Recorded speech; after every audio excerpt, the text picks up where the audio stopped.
Hai, Assalamualaikum. Bertemu lagi dalam tutorial asas AutoCAD di channel WhatJZona. Dalam tutorial kali ini, saya akan menunjukkan cara memotong garisan pada objek dengan menggunakan command trim di AutoCAD. Sekiranya anda tidak mahu menggunakan ikon trim pada toolbar, anda boleh menggunakan shortcut TR dengan menaik pada keyboard untuk mengaktifkan fungsi trim tersebut. Sebagai contoh, untuk anda lihat, saya akan menunjukkan satu demonstrasi bagaimana command trim ini berfungsi dan beberapa kaedah trimming yang boleh dicuba semasa membuat lakaran lukisan kejuruteraan.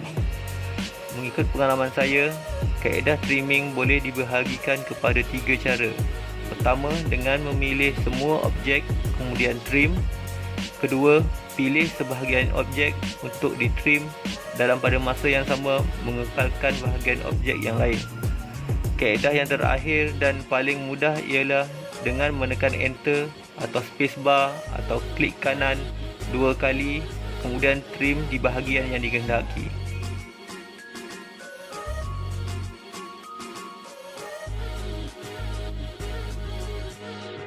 Sila perhatikan dengan teliti langkah-langkah yang ditunjukkan. Saya akan melakukan proses trim dengan menggunakan ketiga-tiga kaedah seperti yang dinyatakan tadi. Hasil akhir dari ketiga-tiga proses trim ini anda boleh lihat pada contoh A. Untuk kaedah pertama, type TR kemudian tekan spacebar atau enter untuk mengaktifkan command trim. Pilih semua objek kemudian klik kanan atau tekan spacebar. Pilih bahagian objek yang tidak dikehendaki untuk ditrim. Kaedah kedua pula, type TR kemudian tekan spacebar atau enter untuk mengaktifkan command trim. Pilih objek line atas dan bawah kemudian klik kanan atau tekan spacebar. Selepas itu, pilih bahagian objek line yang tidak dikehendaki untuk ditrim. Seterusnya, pilih objek line kiri dan kanan kemudian tekan enter atau tekan spacebar. Pilih bahagian objek line yang tidak dikehendaki untuk ditrim. Kaedah yang terakhir, type TR kemudian tekan enter atau spacebar atau klik kanan sebanyak 2 kali. Kemudian trim di bahagian yang dikehendaki. Bersama kembali dalam segmen Tips AutoCAD. Dalam segmen kali ini, saya ingin memperkenalkan kepada anda sudut unjuran yang terdapat dalam lukisan kejuruteraan. Pada lukisan kejuruteraan, terdapat 2 sistem sudut unjuran yang sering digunakan dalam lukisan ortografik. Lukisan ortografik adalah lukisan yang berdasarkan prinsip unjuran selari.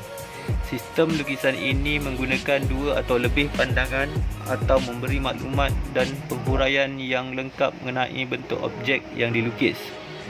Tujuan utama lukisan ini ialah untuk menyampaikan maklumat yang tepat melalui pandangannya supaya objek yang dilukis dapat dihasilkan dengan sempurna.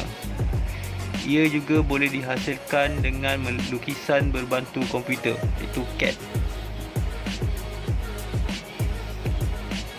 First angle projection.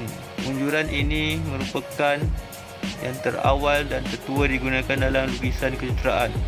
Lukisan dalam sudut unjuran ini dianggap sebagai unjuran piawai tradisi British dan Eropah untuk kegunaan para arkitek dan jurutera.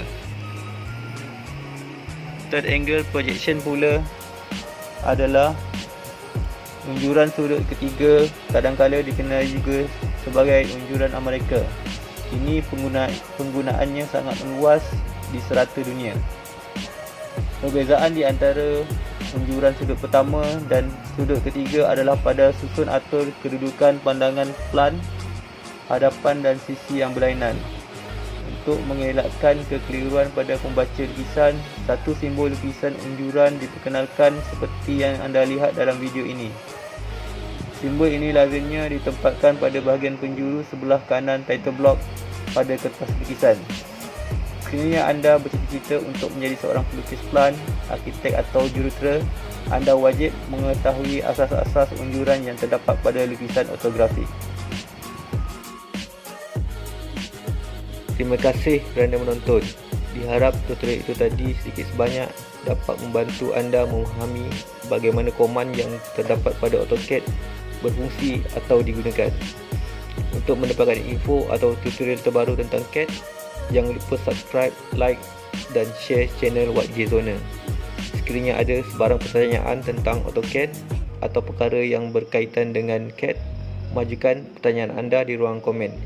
InsyaAllah saya akan cuba respon secepat mungkin. Wassalam.